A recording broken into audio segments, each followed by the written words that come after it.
Jadi kalau kita pakai cincin, nyampe nggak airnya di bawah cincin ini? Kalau nggak kita goyang-goyang ini cincin, nyampe nggak airnya? Nggak.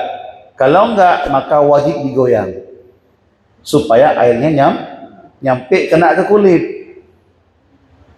Tapi kalau cincinnya longgar, tidak kita goyang-goyang pun cincinnya tetap nyampe, sunnah digoyangkan.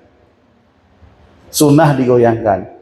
Tapi kalau pasti nggak nyampe, kecuali harus digoyang, maka wajib digoyangkan.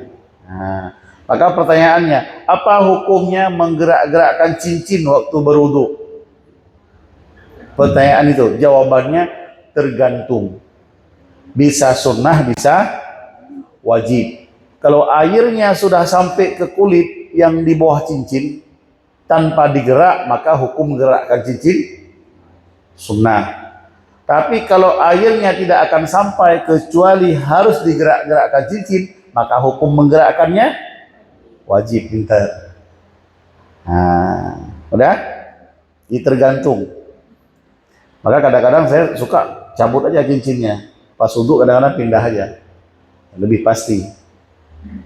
Nah, cincin ini kadang-kadang nggak tahu kenapa kok makin lama makin mengecil dia. Kok makin lama makin kecil cincin ini. Padahal bukan cincinnya yang kecil, kitanya makin gemuk. Ya kan? Nah, jadi begitu. Hukum cincin yang kita pakai itu waktu wudu harus dipastikan sampai air ke bawahnya.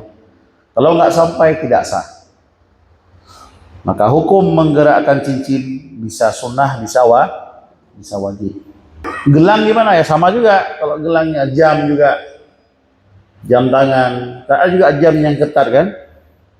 Ada bapak-bapak, ibu-ibu yang gemuk badannya. Itu kadang-kadang jamnya memang agak lengket ya ke kulit. Nah, nggak bisa diputar. Nah, itu gimana? Ya harus macam tadi. Kalau memang harus dilepas supaya baru nyampe, ya wajib dilepas. Diputar nggak bisa mutar dia. Kan nggak nyampe airnya kan? Berarti wajib dibuka supaya airnya kena.